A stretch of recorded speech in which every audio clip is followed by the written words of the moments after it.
Welcome to Kanselor. So basically today we are trying to run an orientation program for you guys so that when you hit your new places of assignment, you'll be able to deliver good results to them.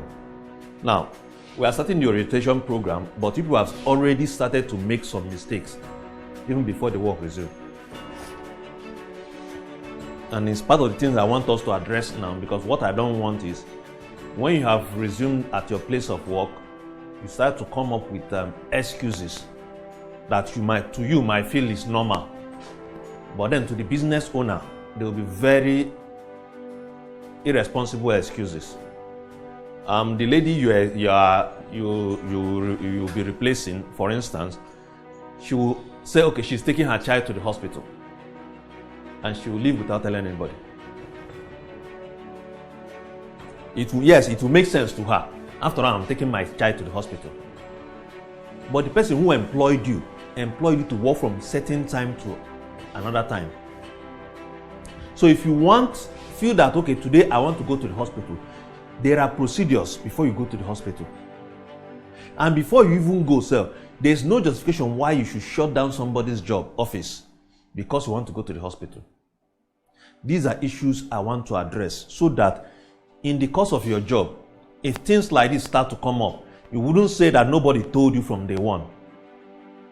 Because it's one thing for you to go into a job and nobody prepared you for what you're going to face on the job. But it's another thing for somebody to prepare you for what you're going to face on the job. Now, from day one, you know, okay, on the job where I'm going to, these are the things I'll be experiencing. These are the things I'll be facing.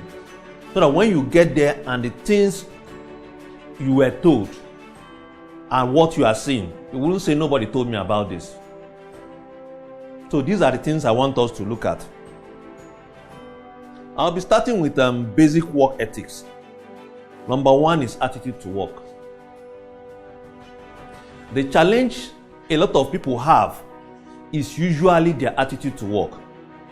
The average Nigerian, when they are going for interview, they'll be very humble, they'll be very loyal. They will tell you that they are ready to do whatever you tell them to do. But give them 2 or 3 months on the job, you start to see attitude, that ownership mentality, or rather carelessness mentality. Somebody who used to be very humble, all of a sudden starts to become very lousy at his or her job. We have a girl now, an accountant that we're going to relieve this month. When she started, she was very humble and very loyal. But now she talks to her superior anyhow. She gets to work, she's sleeping on the job. But when she was being employed, even if you look at your CV, her CV, and I'm sure what you see on your CV, you see team player. It's not about writing all those jargons on your CV. It's, are you displaying these things you've written down in the place of work? Because most people fail to realize that if they are not conscious of that somebody is paying them for this job, they start to take their work for granted. And I don't know if you know about the current unemployment statistics in Nigeria. Of those who can actually work in Nigeria, more than 60% of them don't have job. It means that we're looking at about 60 million Nigerians don't have job. And what most people feel that, okay, once they leave, they'll get a job. And you leave, and you're in the job market for years, for months. Because the one you had, you did not value it. And it's the things I want us to work on. Because when somebody is jumping from one job to the other, he or she feels, okay, once I move, I'll get another job. From where you are going to, you don't actually even know how good the new place will be. And most times these days, people always call your last employer. Say, this person who is leaving, how is she or how is he? So let's watch our attitude to work. Number 2 is understanding your job expectations. All of you have gotten your appointment letter. Or some of you, I think one of you have not gotten. But have you asked the person employing you, what are my job descriptions? The person employing you,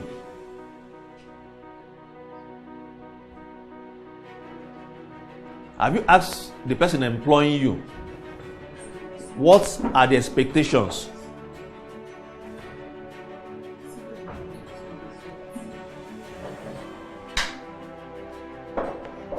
What are your expectations from me? Or they just employed you and you go there. Let's even say they employ you as a marketer. Do you ask them, which territory am I supposed to cover? What is my resumption time? What is my closing time? What qualifies me to earn my salary? We have some people now that we help to recruit for some firms. For about 2 months now, they've not earned their salary. Why?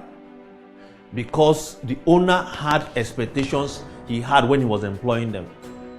And this guy never bothered to ask these people, what are the expectations you have for us? 2 months down the line, they are not meeting the expectation. Most of them are about to be relieved now. So one of the things I want all of you to ask your employer when you get to your place of work is, what are my job description? Make sure it's very clear to each and every one of you. Because job description will tell you, am I playing within the field? Am I playing outside the field? Because you might feel that you are working very hard without realizing that you are working very hard in the wrong area. There was somebody we employed here as our IT person. And when we fired him, he said, why are you firing me? After all, I'm working very hard. I join all the interviews, I do them very well. But the IT department where we employed him is leaking. You can be doing your work very well in an area that nobody needs your services there. Because that was why, when you are being employed, that was not the reason why your employer employed you. So if you don't do anything, make sure that before you resume on Monday, that you ask for your job description for those of you who have not gotten it. And constantly read up your job description so that you'll be very clear.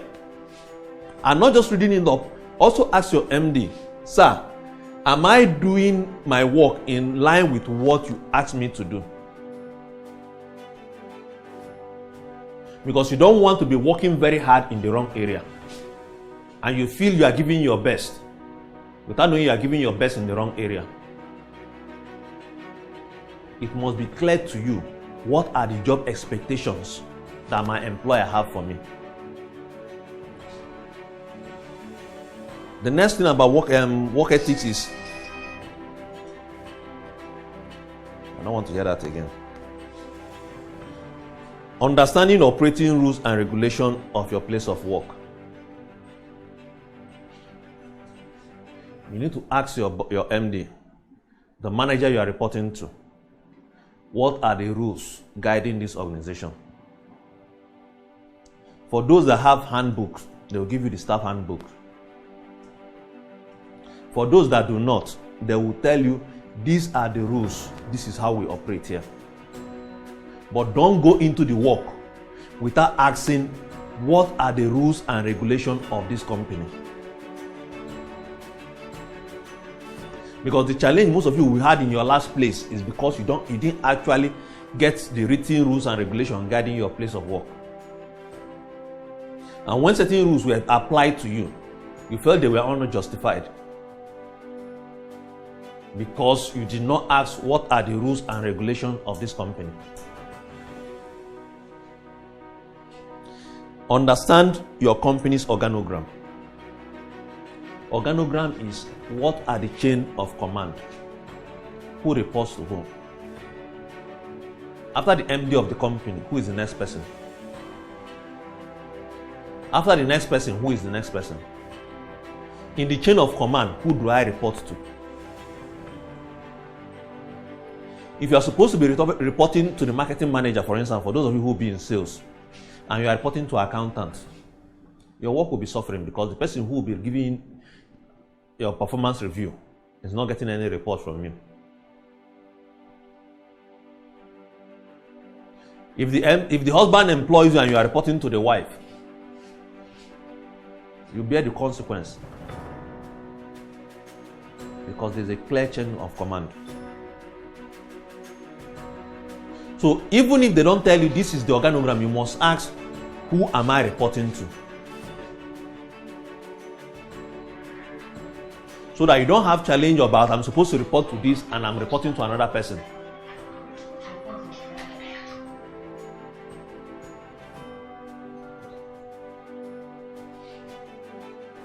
We'll now come to the other one, is the KPI. Key Performance Indicator. For each and every one of you, there are a set of rules that will be used to measure your performance. Your key performance indicator will include the reports that you're supposed to submit, your sales targets, the state of the vehicle if you're given a vehicle to use to run your operation, the number of customers you meet. These are yardsticks that will be used to measure you. And if you are not given, make sure you ask for it.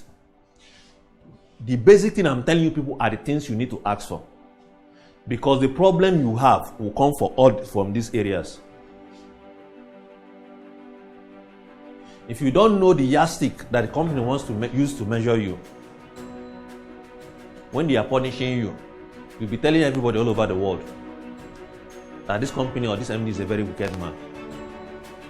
But you fail to realize that you never ask him or her, what are my job description? What will you use to measure my performance in this company?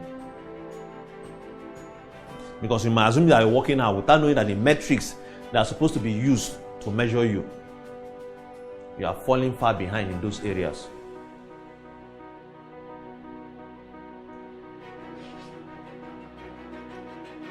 Then, your hard skills and your soft skills. Your hard skills. Your hard skills are the qualifications you have. Your knowledge about the product. Your knowledge about the industry.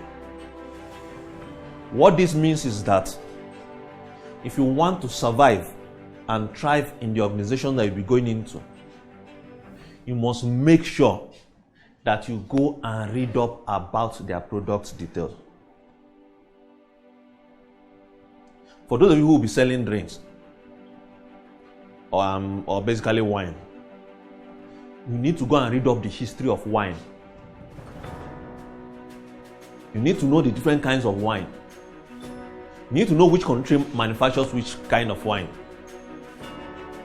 You need to know why one type of wine is better than the other one. Because these are the knowledge that will determine your success in the field. Because you can't be going into the marketing field and all you have is that our own is cheaper than others. Most of the things you'll be selling are not so based on price. But what you use to sell them are the knowledge you have about the product. Unfortunately, a lot of us, the day we graduated from the university was the last day we read any book on any subject. If you don't read, there's no way. If you don't read, there's no way you can be successful in this new job. So I expect each and every one of you, which you put on the generator. I expect each and every one of you, when you get back, go online and start to read about what the industry are going to operate on. This is very, very important for each and every one of you.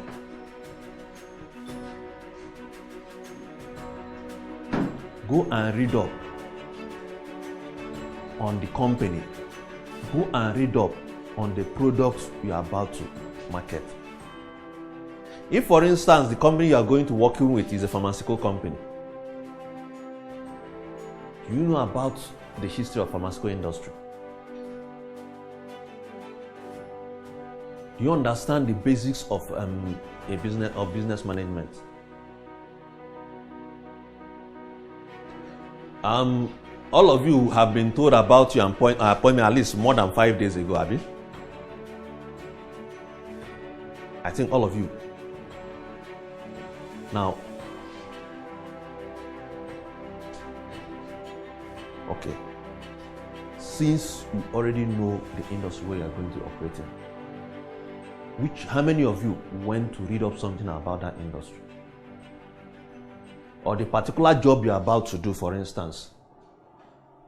For you now, I'm moving into administration. Have you read up anything on administration? Have you read anything on marketing recently? How will you be marketing what you not even understand the basic skills about marketing?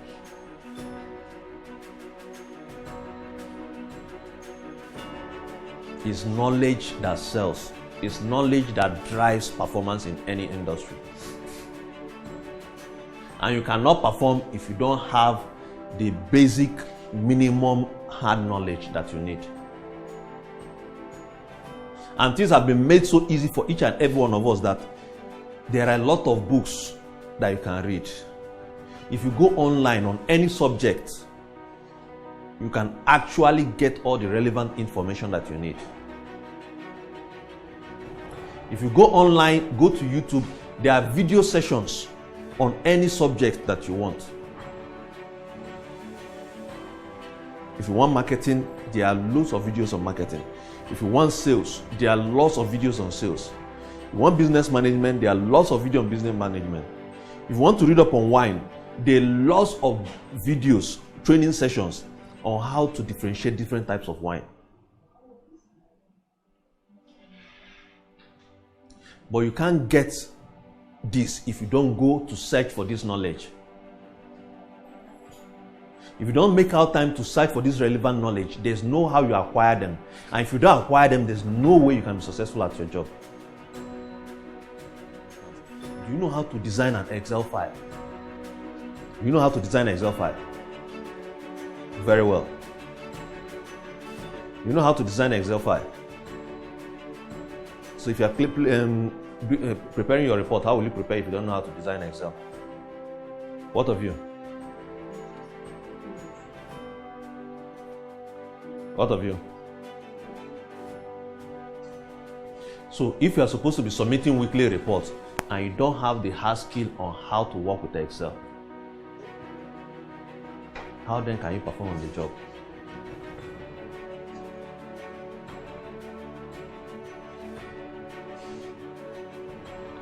The next area I want us to look at is each company has what is called the standard operating procedure. Standard operating procedure means these are the way we do things here. Without getting the standard operating procedure of the company that you are going into, I can guarantee you that you have serious trouble in that company. For instance, each company has their resumption and closing time. So the standard is we open by this time, we close by this time. If you don't stick to this standard, you have problem with your employer. And for instance, most of you were supposed to start this thing by 10, and look at the time some of you came here.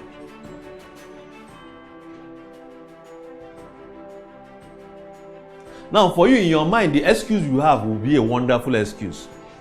Because you need to understand something. Your mind will always give you wonderful excuses for not doing what you're supposed to do.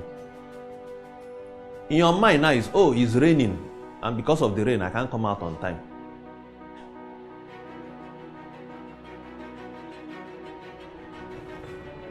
But assuming that the case, somebody say, okay, I'm giving you a check of 1 million by 10 a.m. tomorrow at Lekki or in Badagry. That will be traveling out of the country by 5 minutes after 10. If there's a rainstorm, will you take that as an excuse for not getting there by 10? But you have a job that is supposed to sustain you, and you have a training that is supposed to start by 10. And look at the time most of you got here. And in your mind, 10 and the rain is a very good excuse. And you go to you approach your job with that same attitude. Oh, it's raining, so that is why I came late. Oh, I couldn't find a job, a boss, that is why I came late. Because for each and every one of you here, you're actually not going into fresh territories. Each of you is going to replace somebody. And for some of the people you are replacing, the excuse they were giving was, the reason is that they came late for job. And to them, the reason for coming late was justified. Understand the importance of resumption and closing time when you get to your place of work. Number 2, dressing and personal grooming. There are certain dresses you don't wear to work. There are certain ways you must not appear when going to work. You might feel, okay, when you are in school, you are used to jeans and t-shirts. Or you are used to wearing hot mini. And you feel that that is the same way you dress to work. And when you start to have issues with the management of the company where you are working with, you are wondering, why are they everybody victimizing me? Without understanding their basic work ethics that you can adopt, and all these issues will be eliminated. So I want you guys to understand you are going into a corporate working environment. Except on Saturdays, jeans and t-shirts most likely will not apply in where you are going to. In the industry you are going to work, jeans and t-shirts. Am I making myself clear? Most importantly to you, based on where you are going. So you better start to go and look for plain trousers and corporate shirts. It mustn't be long sleeve, but it must be trouser. The same too applies to you guys. Corporate dressing is critical to the industry you guys are going to. That's why I'm saying this now. You wouldn't say that because when your MD calls and says this person doesn't understand personal grooming. For instance, it might not apply the two of you, but where you're going, shaving your beards the way you appear is very critical. You can't go to work wearing a cap. Not just you, it applies to all of you.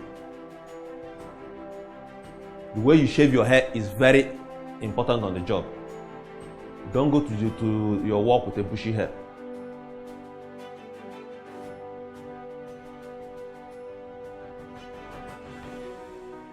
Perfumes won't cost you an arm and a leg. You don't walk into your client's place and smelling like your toilet. Personal grooming on the job is very, very critical. I want you guys to take note of this. Reports and submission of reports. Every firm has a series of reports that you are supposed to make. From day one, the reports that you're supposed to make will be explained to you, and the guidelines for submitting them. Because most people get into the job, they do the report for a day or two, and suddenly they start to find that this report is difficult to make. If you know that you are not comfortable with writing reports, please don't go into this job. Because there are some reports that you are supposed to be submitting every day. There are some reports you are supposed to be submitting every week. There are reports you are supposed to be submitting every month. The templates of these reports and how you submit them will be given to you, and the person you submit them to. which is why you need to know your clear chain of command, who you are reporting to. For instance, one of the reports you're supposed to be making is the report of the customers visited. But we find that some people, because they feel that I don't want somebody to know where I market or people I sell to, they report the phone number and the names of people they visit. They will deliberately decide to omit it. Now, for some of those doing those things, we're actually preparing replacement for some of them, which means you can actually be fired because you're not submitting your reports or you're not submitting them in the right way.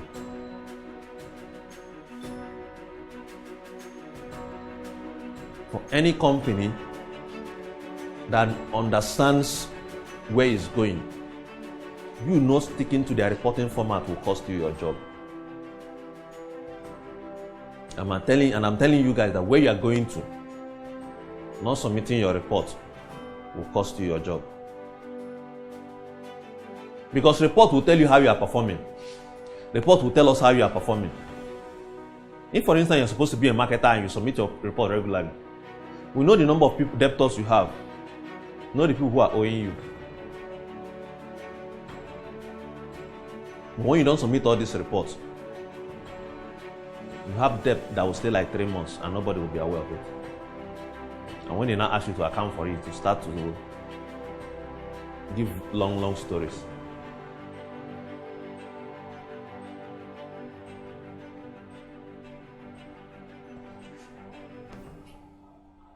Goals and targets.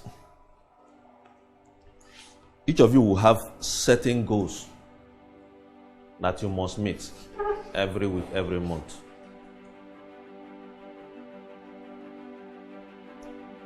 And the way now your salary is designed, your salaries will be designed and attached to you achieving a percentage of those goals. Which means your work is not 30 days make 1 month. After 30 days, you stretch out your hand. Where is my salary? If you don't meet certain goals and certain targets, you don't get your salary. I want us to understand this from day one. So that you don't feel that, okay, let me just come. I go out in the morning, I come back with very wonderful excuses. And you do it for 30 days, and you expect that at the end of 30 days, your employer will just manufacture the money from the sky, or go and dip his hand into the money that he has saved before to pay your salary. Anybody here is being employed for performance, not for his or her presence. If I want to employ for presence, we could just go onto the street. All these boys selling something, just come and be in the office. So if somebody is employing you and wants to pay you, in exchange for what he or she is paying you, he expects to see some very good results.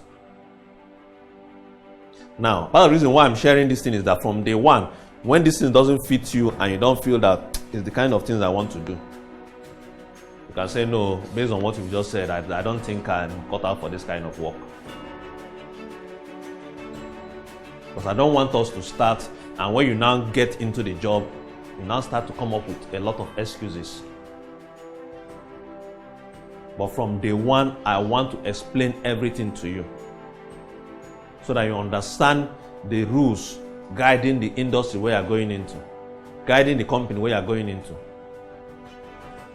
So that when these results are not coming and the company starts to take certain measures against you, you say, I don't understand what these people are being wicked.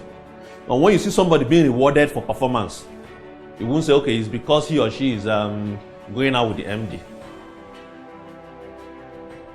Because you need to understand clearly when performance is being rewarded and when performance is being sanctioned.